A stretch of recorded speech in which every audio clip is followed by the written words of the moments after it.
Ready when you are. We're live? Okay, good evening, ladies and gentlemen, staff and members of the public. Nice to see you all here today for our Committee of Adjustment meeting. Can I have a mover and a seconder to call the meeting to order? Moved by Councillor McDonnell, seconded by Councillor Luck. The meeting is called to order. Approval of the agenda. Are there any additions, deletions, or amendments? No, Mr. Chair, there are not. Okay, seeing none. Can I have a mover and a seconder to approve the agenda as presented? Moved by Councillor Lang, seconded by Deputy Mayor Jaworski. All those in favor? Motion is carried. Thank you. Approval of the minutes of the March 21st meeting. Can I get a mover and a seconder? Moved by Councillor McDonnell, seconded by Councillor Luck. All those in favor? Motion is carried. Thank you. Are there any declarations of pecuniary interest? Seeing none, we'll move on to item 5, new business, A08-2022. Bruni, Ms. Haley. Thank you, Mr. Chair. Before we get started, I'm just going to read required wording from the Planning Act.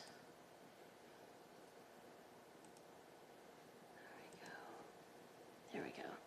Okay, so this is a hearing under Section 44 of the Ontario Planning Act. Any person may attend this hearing and or make written or verbal representation either in support of or in opposition to the proposed minor variance. If a person or public body does not make oral or written submissions at this hearing before the minor variance is decided upon, the person or public body is not entitled to appeal the decision of the minor variance of the Committee of Adjustment to the Ontario Land Tribunal, which is also known as OLT. If a person or public body does not make oral submissions at a hearing or make written submissions to the Committee of Adjustment or the Township of South Glengarry before the minor variance is decided upon, the person or public body may not be added as a party to the hearing of an appeal before the OLT unless, in the opinion of the tribunal, there are reasonable grounds to do so. We have 3 applications this evening, and our first application is known as A08-22. This property is located at part of Lot 26, Concession 1, in the geographic township of Lancaster, now in South Glengarry, and it's located at 6240 Evergreen Lane, also known as McLaughlin's Point. This is a key map that shows the subject area of the property. All of this area in here is identified as McLaughlin's Point. This is an aerial view of the subject property showing the existing structures. This is the existing 3-season structure with a deck, as well as a detached garage. And these are recent photos that were taken when the sign was installed. So this is the east side view of the subject property. You can see the dwelling is angled slightly to the southeast, probably to take advantage of a water view.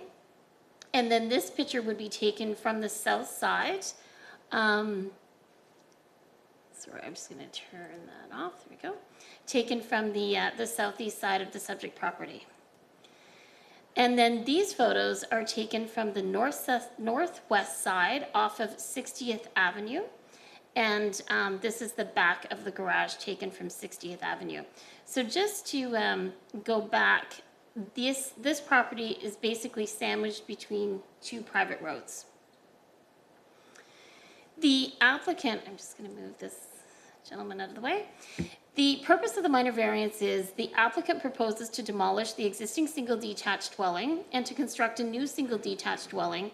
Therefore, the following relief from the zoning bylaw 3809 is requested. To reduce the front yard setback from 6 meters to 0.8 meters from the front property line, and to reduce the rear yard setback from 6 meters to 0.2 meters to the main walls of the proposed dwelling. The subject property is currently zoned floodplain holding. The northern portion of the subject property is above the floodplain, so it's outside of the floodplain, and the southern portion of the subject property, which contains the dwelling, is located within the floodplain. New development is permitted to occur on the existing footprint when you're located within the floodplain, as well as additions or accessory structures can be erected, providing they do not exceed 25% of the main building. So any additions or a detached garage that is 25% of the main floor of the main building is permitted to be added to an existing structure. The reason for that section in the bylaw is because we recognize that there are multiple or many properties in South Glengarry that are developed within a floodplain. The floodplain was not always mapped or regulated for many, many years. Many of these homes or cottages predate provincial policies, so therefore basically our waterfront is what it is in terms of existing developments. So that's why our bylaw permits this. So this is an aerial view of our zoning showing the subject property located in the floodplain, and you can also see that all the surrounding dwellings are located in the floodplain. In fact, almost all of McLaughlin's Point is. I'm now going to show you a topographical survey that was completed by Ron Jason Surveying. And this is a survey or a section of the survey of the subject property. This is the existing garage. This is the existing dwelling with the deck that we saw in the photos. So now we're facing southeast. This would be 60th Avenue, and this would be Evergreen Lane. The surveyor has identified the location of the floodplain. So just because our mapping shows the property located in a floodplain, it doesn't mean that our mapping is accurate or up to date. And the reason is because this floodplain mapping was produced by the province dated between 1989 and 1991. And over time, properties have changed, they've been permitted to be filled, and there was very few regulations on filling up until 2005. So it's not uncommon to have an up-to-date survey prove the mapping to be either incorrect or partially correct in this case. So what the developer is proposing, or the property owner is proposing to do, is to build a new dwelling on the existing footprint, with the exception of here, it's going slightly beyond the existing footprint. And the purpose of this drawing is to show what the two colors mean. So the bright red in here means that they're going to be building basically on the existing footprint of the existing dwelling, with the exception of going slightly over here. So they're going nowhere near the 25% addition that would be permitted. And the light red equals the second story, or represents the second story of the structure. This is what the proposed dwelling would look like if it's permitted to be constructed. So you can see the main floor is more narrow, and the upper floor is protruding. And when we do a minor variance, the bylaw reads that your setback is to the main wall. So we take the closest part of the main wall to the proposed property line. So it would be up here is the closest part. I'm trying to explain this very well because this is a unique property. So if you're not understanding it, please let me know and interrupt. The property is designated residential district in the county official plan, and the application conforms to the general intent of the official plan. And as I've already mentioned, it's zoned a floodplain holding, and it conforms to the general intent of the zoning bylaw. The application was circulated to applicable municipal staff, and we support the application and recommend it to be approved.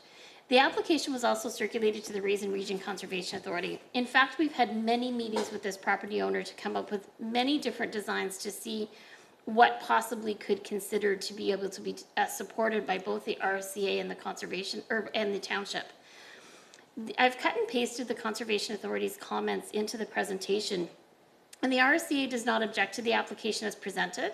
They have met with township staff and the owners to discuss the project. They have reviewed the topographic survey and have confirmed that the footprint is within the flood hazard. And the RCA has advised the owners that a permit from our office or from their office will be required prior to construction to ensure the new home is adequately flood-proofed. And of course, that would be if the minor variance is approved. So there's a couple things that I do want to point out. This is the location of the property line. This is the traveled portion of the private roads. If you were to drive there today and do a site visit, you're going to see that all this section in here and between the property line and the travel road is all grassed. So when you're physically on site, you would never know that the applicant's property line ends where it does. It's the survey that reveals that. Again, like looking at the photos that were taken recently, if you look at the amount of grass between the travel portion of the road and the structure is far greater than, I believe, the 0.8 meter setback or the 0.2 and the 0.8 meter setbacks that are being requested. And I think it's important to show that because it's deceiving if you're on site. And I don't want the public or people to think that municipal staff would be supportive of a structure so close to a traveled road portion, and that is not the case. So, Mr. Chair, we do have the applicants here this evening. I do know that they do wish to speak to their application. They would be able to do a much better job in talking about the details of their construction. So, Mr. and Mrs. Bruni, if you could come forward and sit at the vacant chairs and provide us some additional information, that would be great. I'm just coming in, sorry. I'm just going to do it. Sorry. No. Should I move down? No. Oh, he couldn't hear. They could hear me. He's not part of this application. That's okay. Okay.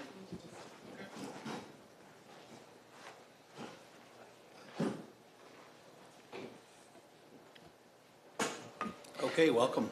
Thank you. Good evening, ladies and gentlemen. We are Joey and Ann Bruni of 6240 Evergreen Lane, Lancaster. Can you hear me okay? Yep. At present, we have owned a 3-season cottage on the property at this location since 2005 and have loved spending our full summers here, making great memories for our family.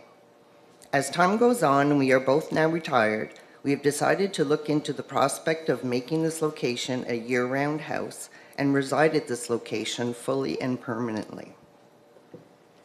To begin with, we would like to give you a bit of a description of what is already at this location and what we would like to propose. The lot size is quite narrow and long, which brings in its own challenges when it comes to designing a year-round residence. The grandfathered-in base allows for a good start to our design, however, very limited in space for a 2-level house with a staircase. So together with the designer and engineer, we have come up with the plans you see before you. As you see from these plans, the northwest corner of the design would have normally extended over the registered lot line, but we have reduced the corner and roof overhang so the house footprint remains within the lot line.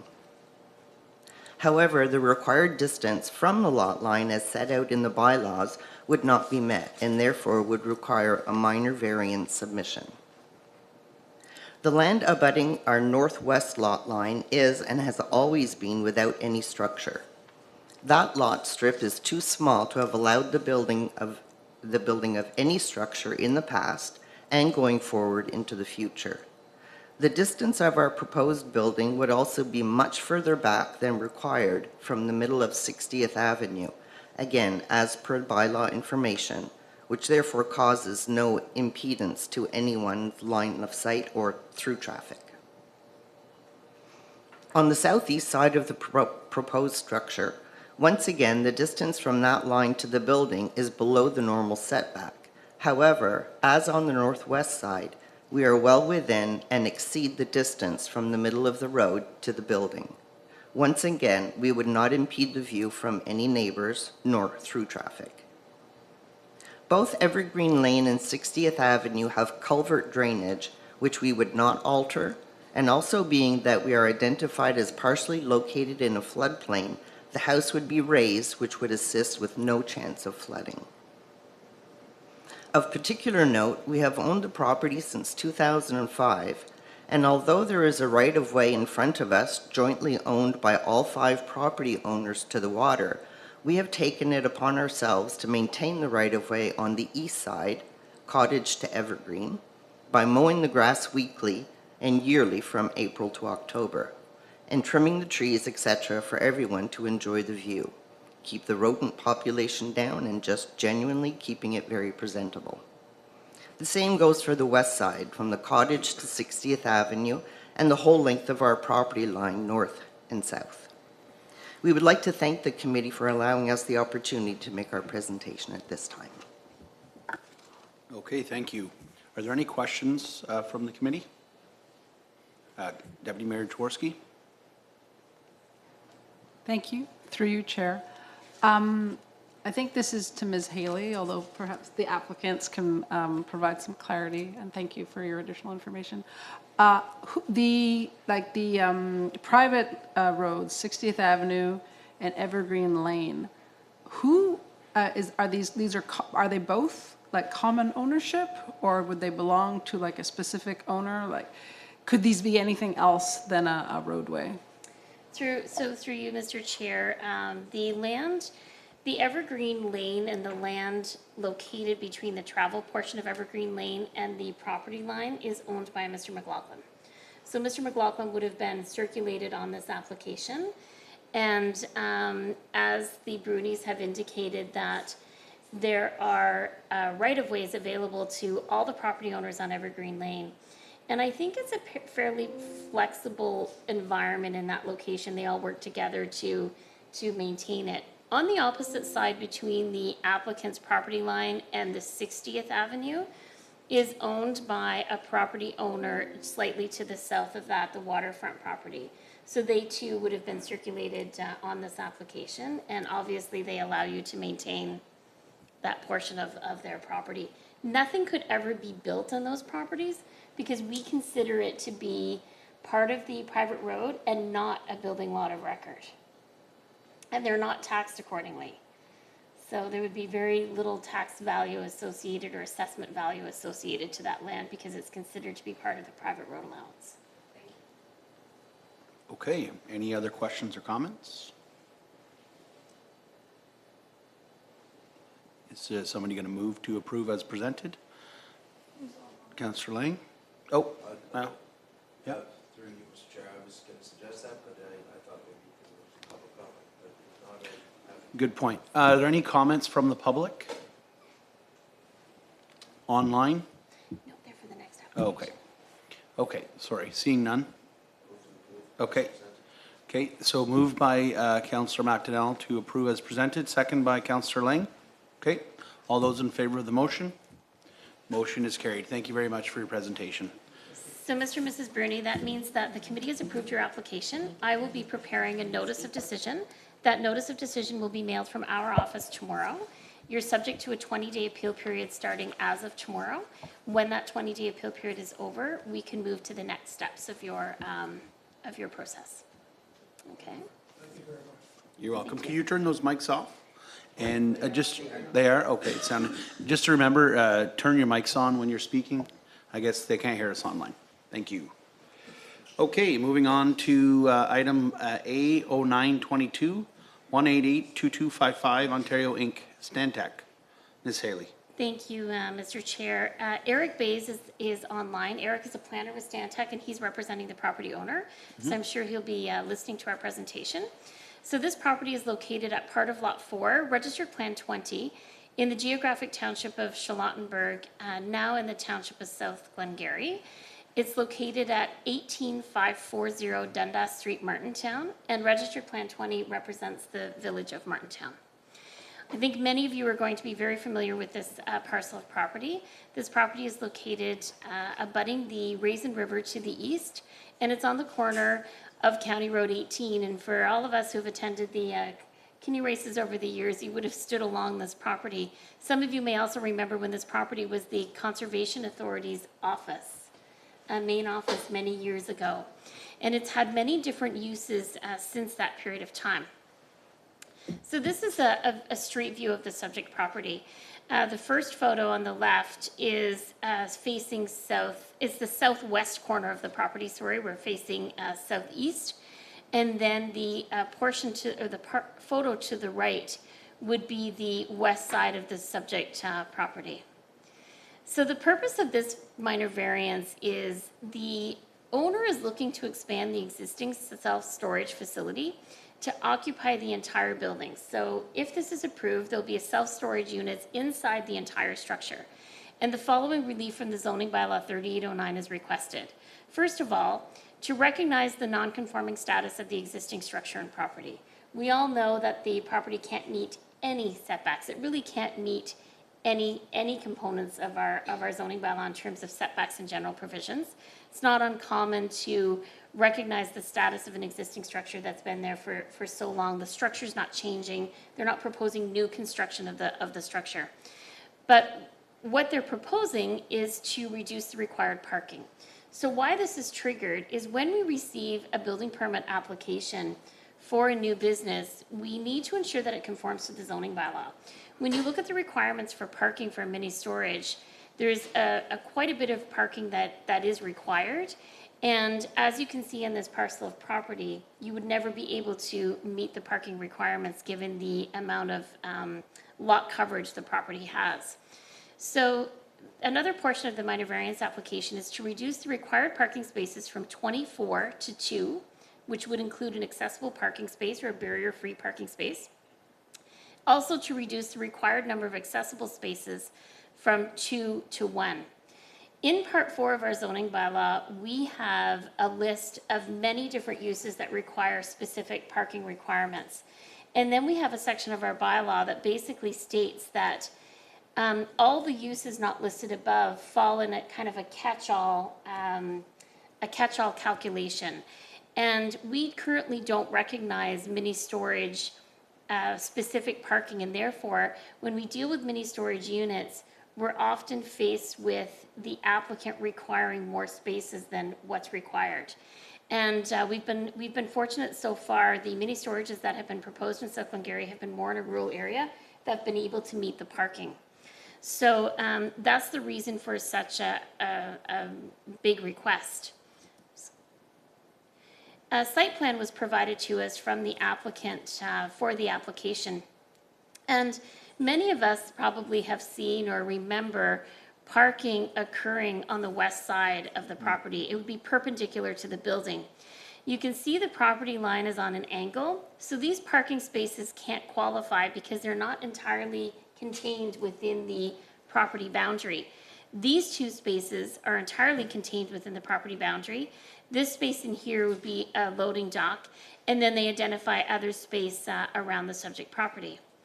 So the property is designated rural settlement area for the village of Martintown in the county official plan, and it does conform to the general intent of the official plan.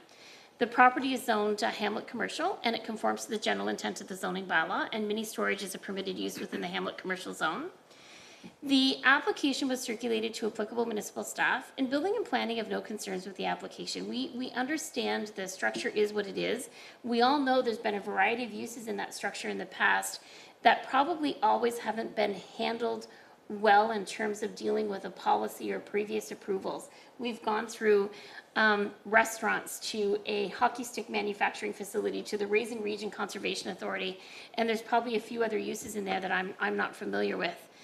So we also circulated this application to infrastructure services. The reason why I did that is because we recognize there's always been parking perpendicular to the building, but we had no record of a formal encroachment agreement. And so working with our general manager of infrastructure, we talked about that maybe we would consider working with the property owner to enter into an encroachment agreement, because if members of the public do use that space, and if it is approved by council, then they're using that space safely. They're using that space with approval.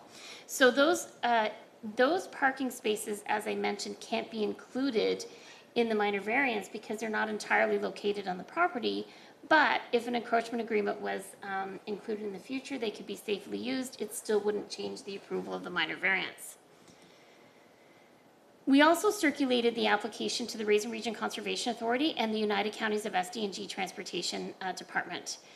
I cut and paste the SD&G's comments in here. Basically, their comment was no comment, as the change of use and lack of parking really impacts the local roads given the proposed setup of the storage facility.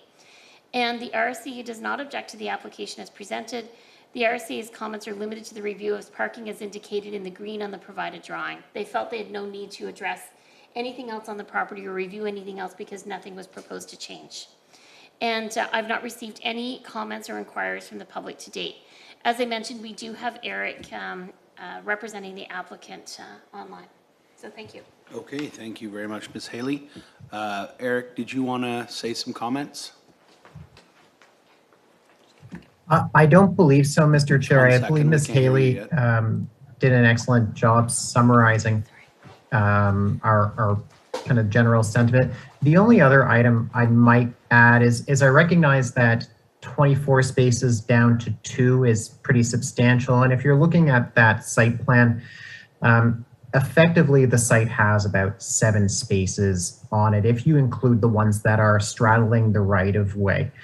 I just want to kind of give a bit of comparison to a few other municipalities that do have specific parking rates for self-storage facilities. And as Ms. Haley mentioned, part of the challenge in this case is that the self-storage facility, while permitted by the zone, falls into this catch-all parking rate for that basically goes for anything that doesn't have a specific parking rate, which is why it has such a high rate. Just as a comparison, for City of Cornwall, same use would warrant a minimum of 6 parking spaces. In the City of Clarence Rockland, also 6. In South Glengarry, based on a proposed zoning amendment I'm aware of that would be going forward in, I believe, possibly later at the next committee meeting, it would also require 6 spaces. So regardless of this amendment to the zoning bylaw in the township, we would still require variance on account of the fact that only 2 of those parking spaces are on our actual site. That being said, we are functionally providing 7 parking spaces on this site, as well as those 2 up in the northeast corner. They're not legal parking spaces under the requirements of the zoning bylaw, but they are a surface area that has sufficient space to put additional parking spaces. Okay, thank you very much for your comments. Are there any questions of the members of the committee? Yeah. Yeah. Thank you, through you, Chair. And I apologize if this was already explained, but the potential non-compliant parking spaces that are sort of off on their own, can you explain why exactly they're non-compliant and if there's any concern or risk about them being used in such a way?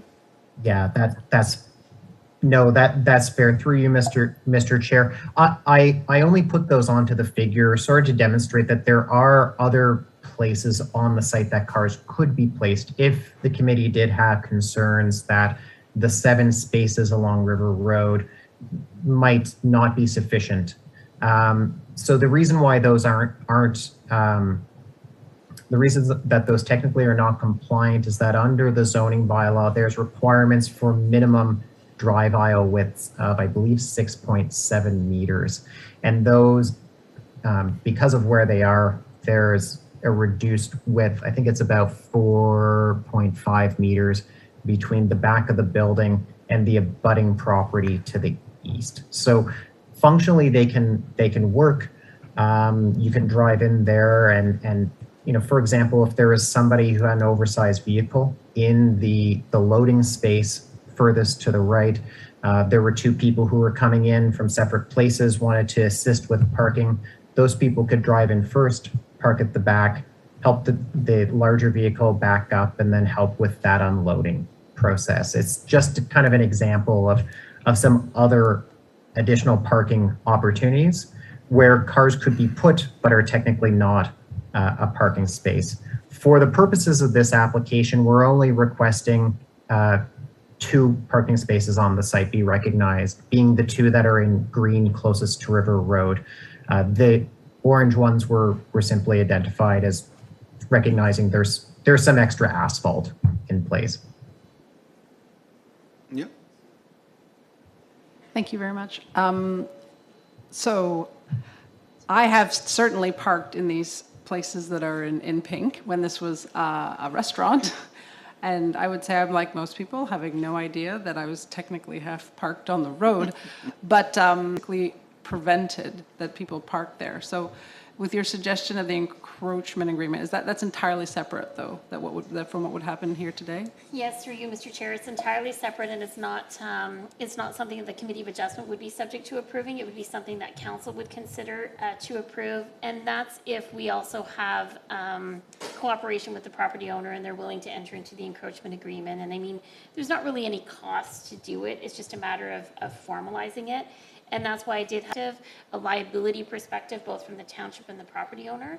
But it's been operating that way for many years with no encroachment agreement on record. So it's something we will follow up with to see if we'll be bringing to council. Okay, great. Councillor Luck? Thank you, through you, Mr. Mayor. Mr. Bays, I was wondering if you've explored the option of like parallel parking against the building instead of perpendicular parking or angled parking? Yeah, I did take a look at that. There were a few challenges with that. One was that taking a look again at the minimum parking rates that are considered for this type of use in other municipalities that have a specific parking rate for self-storage, they generally required between 5 and 6 parking spaces. So we wanted to make sure that we put forward an option to committee that could provide that. We tried kind of adjusting them around to see whether, for example, we'd be able to create a parallel parking space where those 3 red are the three red parking spaces right beside each other. There's a few challenges with parallel parking spaces in this instance. The main one being that when you have a parallel parking space, they have to be much longer. They have to be about 6.7 meters long, just so that people can back up and get into it properly with their vehicle. So we'd only really, at maximum, be able to put 2 additional parking spaces there. And in that instance, certainly the one that is, you could put one over where those 3 parking spaces in red are, without probably any general issue. It could work, but likely the second one that you would put on would end up blocking one of the doors, being in this case, the triangle furthest to the left on this plan. And it would still likely straddle the property line and encroach into the right of way. And then in that instance, we would still be dealing with a deficiency where we'd only be providing 4 parking spaces instead of the 7 that we're providing right now. So not to say that it wasn't an option that was considered, but we felt that this option was the best way to minimize the amount, to reduce the loss of parking. And this is also identical to what currently exists in the existing condition that's operated for probably well over 10 years. Okay, thank you. Are there any other questions of the committee? I believe there's a member of the public that'd like to ask a question. Please come up, sit down, and state your name and your address for the record.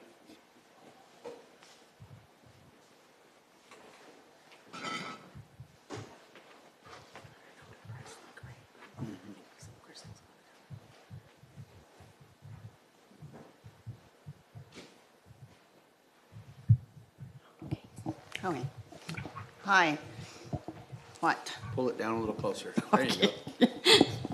Hi, my name is Christina McDowell. I'm next door to him.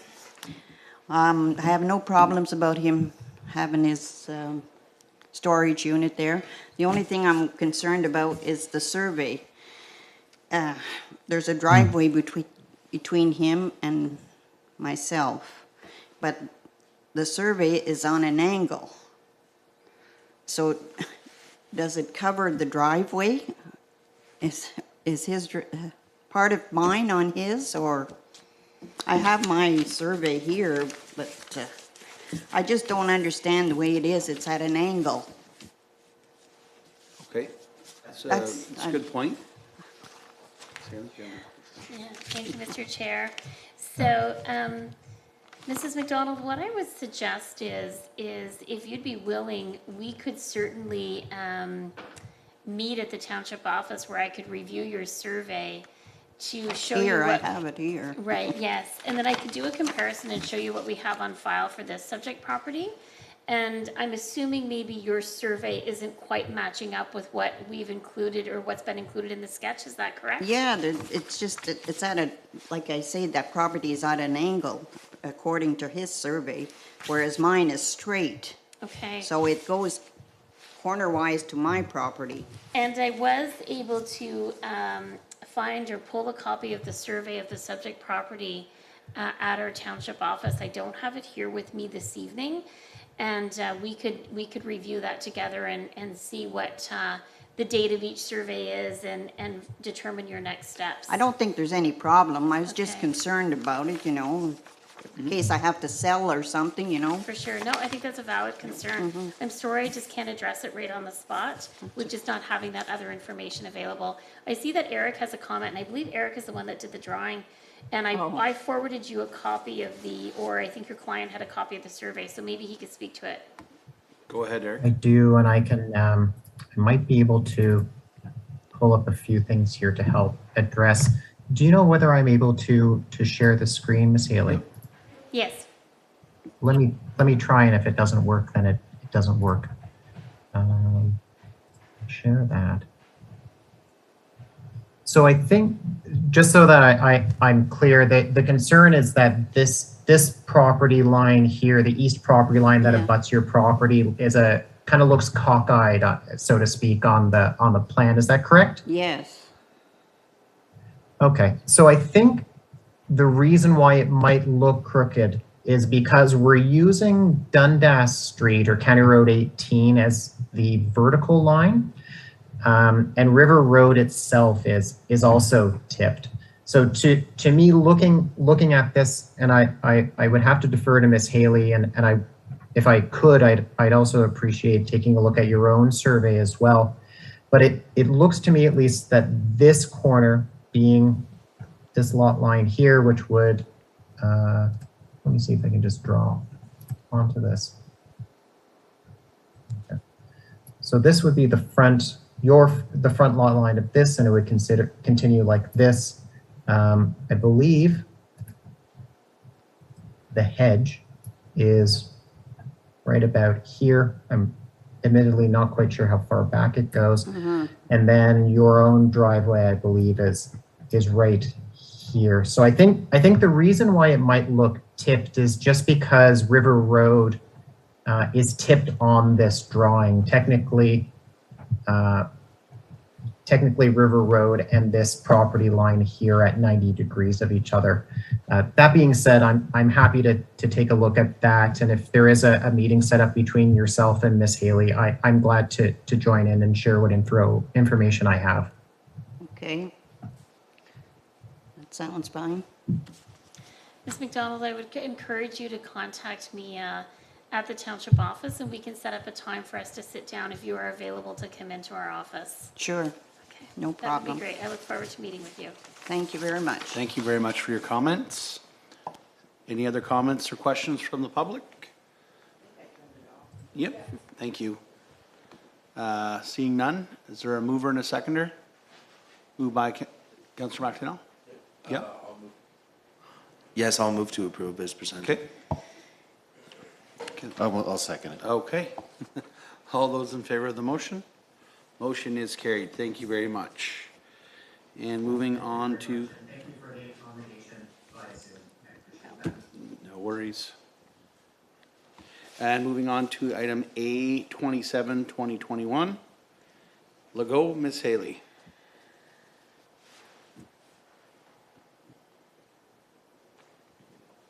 Do you want me to just get out? Okay, good. Okay, I wasn't sure if I was supposed to touch it or not. I'm sorry.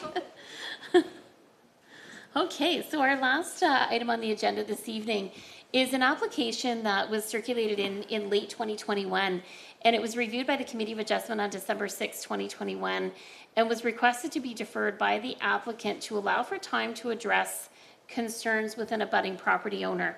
So I'm going to represent the entire application as if it's a new application. It's been quite some time. And we do have the applicant with us this evening. We also do have the abutting property owner's lawyer with us this evening that's online, and will be participating in the meeting as well. So this property is located on the south part of Lot 13, Concession 1 Front, in the geographic township of Charlottenburg, now in South Glengarry. And it's located on the south side of County Road 2, across from 19203 County Road 2. It does not have its own civic address simply because it's a waterfront parcel that's not considered to be a building lot. So this is the location of the subject property, and the property owner's home would be on the north side in this location. The subject property is a small strip of land located on the south side of County Road 2. It's approximately 0.10 acres in size. The property contains a boathouse with a dock that is located on the east side of the boathouse. So the dock is located on the east side. And according to aerial photos, the boathouse and the dock have been there for a number of years.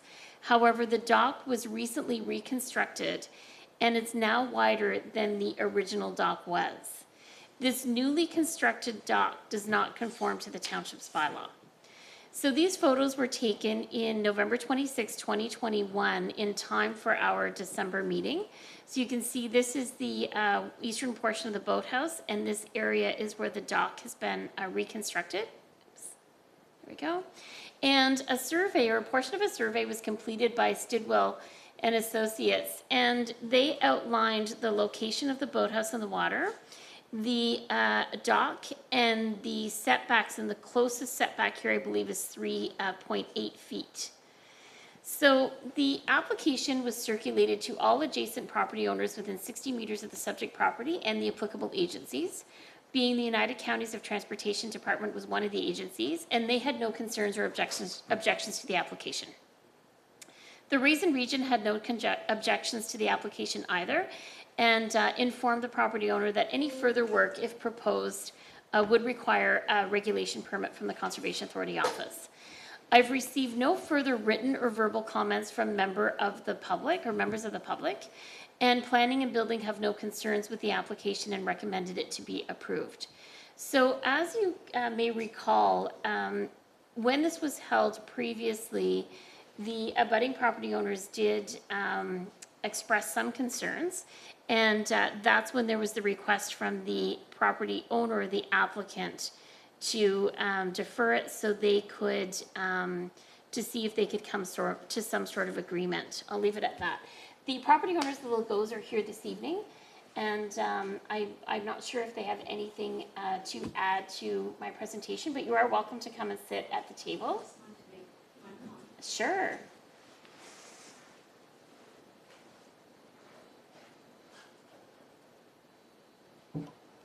Hi, Cindy Legault. I just wanted to make the comment that when we initially replaced that dock on the east side, we thought we would put in pile-driven, steel frames so that it would help to hold up the boathouse. So we were just shoring up the boathouse. So that was our intention. That's all I have to say. Thank you. Thanks. And Mr. Chair, we do have the abutting property owner's lawyer on Zoom that wishes to speak as well. Okay, I'll go to the committee first, and then I'll do that. Are there any questions or comments from the committee? Seeing none, we'll go to the neighbor's lawyer, I guess? Yes. Okay, just state your name for the record, and go ahead when you're ready. Jessica Nguyen, I just want to make sure that you guys can hear me okay and the sound quality is good. Okay, perfect. The initial issue that the abutting neighbor had was that it was very close to the property line, and if that dock was used for any mooring of marine vehicles, that it would actually be trespassing. Since then, we have entered into an agreement where that dock will only be used to service the water pump and to maintain the boathouse, and it would not be used for any sort of mooring or anything like that. So we just wanted to be here to answer any questions that the committee might have, but we have formally withdrawn our objections to the dock. That's it. Thank you. Okay. Yeah, Ms. Haley? So just one more comment to add to that. So again, you may recall at our December meeting when we did receive an objection from the abutting property owner, and because these two property owners have chosen to come to an agreement, work out a physical agreement, they've entered into an agreement, that agreement did not come before the Committee of Adjustment because it really wasn't something that our committee needed to review or be involved with. We really have to look at the application in its own merit, whether, are we reducing the required setback from 4 meters to 1.15. So I just wanted to explain, I didn't provide a copy of that agreement because it really was an agreement between the two property owners. It didn't need to be part of the public process. Okay. Are there any, yep. Thank you. Deputy Mayor Jaworski, then. Oh, sorry. Councillor Lang. Jump in here. Okay, thank you, through you, Chair. My question, I think, is to you, Ms. Haley. In terms of this agreement, what does it mean for future property owners? So maybe we can have Jessica comment on that, because I believe it's between the two current property owners. So even though the agreement is between the two property owners, it has been registered on title. So that should deal with any future problems that neighbors should have with the dock there. Councillor Lang? Councilor Jaworski took my question. Anyway, so and that's the only concern I had is whether this, if the property was sold, if there would be a problem in the future. So if it's registered on title, then I can support this. And if there's no questions from the public, I guess I'm willing to make a motion to. Okay. I'll ask one more time. Is there any questions from the public? Seeing none, I accept you to move as presented. And can I get a seconder? Councillor McDonnell. All those in favor of the motion? Motion is carried. Thank you all very much. And that concludes this evening's meeting, I believe. Let's get to the top here. Do we have a next meeting determined, Ms. Haley? We do, Mr. Chair, and I know the agenda said to be determined, but we have received an application since then, so our meeting will be June 6th. I'm not sure if it'll be at 5 or 5:30 p.m. because we already have a public meeting scheduled at 6 p.m. Okay, can I get a mover to adjourn? Moved by Deputy Mayor Jaworski and seconded by Councillor Lang. All those in favor? Meeting is adjourned. Thank you all for attending. What time is it? 5:47. Oh, we did that well, eh? No, it's not too bad. It was hard to know if that was going to be done in 30 minutes or not.